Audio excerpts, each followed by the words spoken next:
Muy buenos días, queridos estudiantes. En el día de hoy, para la asignatura de estadística, vamos a identificar la moda utilizando la fórmula para la clase modal y vamos a identificar también cada uno de los términos y lo que significa para poder utilizar la fórmula de manera correcta.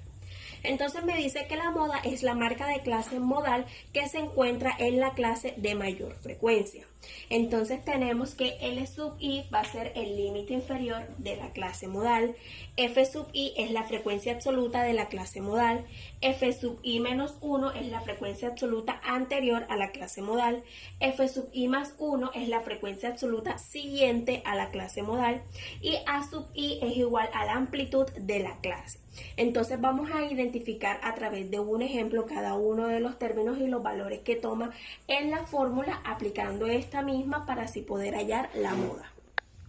Vamos a identificar entonces a través del siguiente ejemplo cada uno de los términos de la fórmula para hallar la moda con el conjunto de datos agrupados. Entonces, puedo identificar de que mi ejemplo dice lo siguiente: en una clase artística para adultos mayores quieren saber cuál es la moda en las edades de 15 personas. Tengo los datos agrupados en los diferentes intervalos que va de 60 a 65, de 65 a 70, 70 a 75, 75 a 80 y de 80 a 85. Y tengo sus respectivas frecuencias absolutas para la primera 4, la segunda 5, la tercera 2, la cuarta 3 y la quinta tengo una frecuencia absoluta.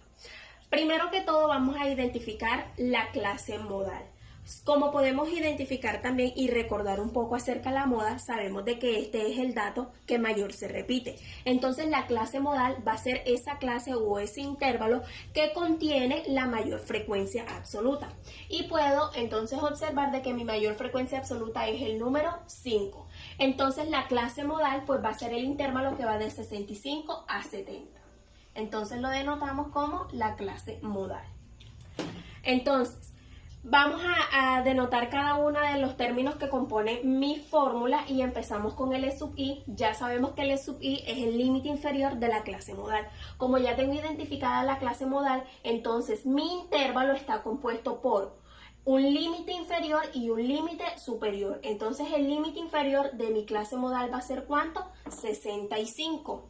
Entonces yo voy a ir escribiendo en cada una de las partes el valor que corresponde. Es decir, que aquí va 65.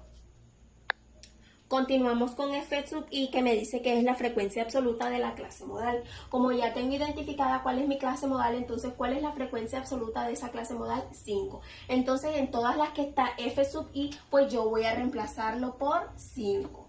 Aquí va 5, aquí en este F sub i también va 5 y aquí en este F sub i también va a ir 5.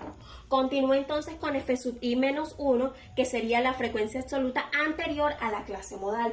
Como ya estoy ubicado en mi clase modal, entonces la frecuencia absoluta anterior a mi clase modal va a ser entonces F sub i menos 1, que vamos a reemplazarla por 4. Entonces en F sub i menos 1 va a ir 4 y acá arriba que también tengo F sub i menos 1 va a ir 4.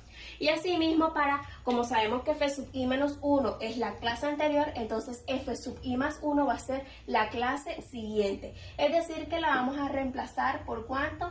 Por 2, que es mi clase siguiente.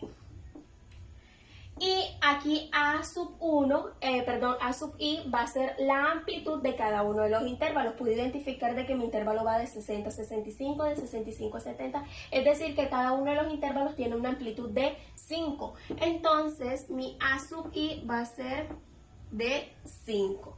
Ahora puedo ir realizando cada una de las operaciones. Por ejemplo, para mi numerador tengo 5 menos 4 que me da 1. En el denominador tengo 5 menos 4 que me da 1, más 5 menos 2 que sería 3. Entonces me daría 1 arriba, vamos a borrar y a reemplazar, y 1 que me queda más 3 que me daría entonces 4. Entonces vamos a reemplazarlo y me quedaría un cuarto. Entonces, como ya yo sé cuánto equivale, un cuarto va a ser ¿cuánto?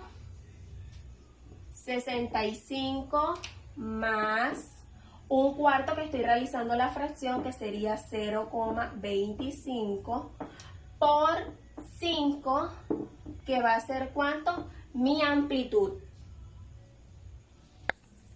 Continúo entonces con la multiplicación, que sería 0,25 por 5, me da un total de 1,25. Entonces tengo 65 más 1,25 y entonces eso me da un total de la moda de 66,25. Entonces la moda para este conjunto de datos agrupados me da un total de 66,25. Podemos identificar de que el tema es sencillo, lo único que debemos seguir pues es la fórmula y identificar cada uno de los elementos que la conforman, es decir, el límite inferior, la frecuencia absoluta de la clase modal, la frecuencia anterior, la frecuencia siguiente y la amplitud de cada uno de los intervalos. Vamos entonces a desarrollar cada una de las actividades propuestas para el día de hoy, identificando la información que se encuentra en la guía de estudio.